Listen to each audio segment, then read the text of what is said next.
네, 그리고 한덕수 총리 후보자 청문회에서는 또 우리 정부와 론스타의 소송 과정에서 한 후보자가 정부에 불리하게 진술했다는 의혹도 제기됐습니다. 가족의 재산 형성 과정, 한 후보자의 고향 등을 놓고도 거친 공방이 이어졌는데 5년 만에 뒤바뀐 여야 공수의 모습이 여실히 드러났습니다.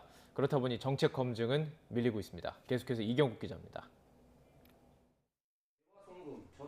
더불어민주당은 한덕수 후보자의 과거 론스타 관련 발언을 문제 삼았습니다. 외환은행 매각을 둘러싼 정부와 론스타의 소송 과정에서 정부에 불리한 진술을 했다는 겁니다. 외국 자본에 대해 지나치게 국수주의적인 것은 문제가 있다. 이렇게 얘기를 했습니다. 론스타 측의 어떤 핵심적인 소송 전략인데 한 후보자는 론스타 측이 자신의 발언을 왜곡한 거라고 강하게 반박했습니다. 론스타하고 전혀 관련이 없는 시각에서 얘기를 한 겁니다. FTA도 해야 되고 여러 가지 해야 되는데 우리 국민들이 그런 데 대한 저항이 너무 많다 하는 걱정을 한 거고요.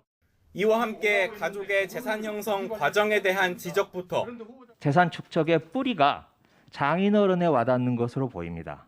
70년 당시에 30억 원의 부도를 냈습니다. 그래서 피해자만 400명에 이르고 호남에서 기반을 가지고 있던 그 정치인, 나중에 대통령까지 되셨습니다만 그 정치인한테 정치 자금을 좀 들였다가 그 세무 사찰에 의해서 부도가 나셨습니다. 과거 한 후보자가 승진을 위해 고향이 전북 전주라는 사실을 숨긴 거 아니냐는 의혹도 제기됐습니다. 유신 시절에 엄혹한 시기에 공직 생활을 하셨던 분 입장에서 고향이 본인의 경력에 별로 도움이 되지 않는다라고 생각하실 수 있는 측면이 있습니다. 스스로 서울이라고 해달라라고 요청하시거나 그런 적은 확인한 적은 절대로 없습니다. 한 번도 없고요. 제가 그렇게 살아오지 않았습니다. 공세를 쏟아낸 민주당과 달리 국민의힘은 방어선 구축에 주력했습니다. 이미 한 후보자가 지난 2007년 노무현 정부 당시 한 차례 검증을 통과하지 않았었냐는 겁니다. 돈을 굉장히 많이 벌으셨다. 뭐 불법적인 거로 벌은 것처럼 이렇게 자꾸 얘기를 하셨는데 제가 봤을 때는 굉장히 청렴하고 많이 번 만큼 세금을 또 다 내셨거든요.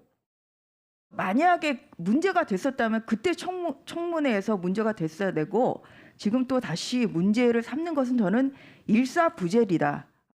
남은 한 차례 청문회에서는 전관예우 의혹 등과 관련해 증인들과 참고인들이 잇따라 출석할 예정이어서 공방은 더 거칠어질 것으로 보입니다. 검수완박 전국과 겹쳐 한덕수 후보자 인준은 난항이 불가피할 것으로 예상되는 가운데 전국 주도권을 잡기 위한 여야 신경전에 정책 검증은 뒷전으로 밀리고 있습니다.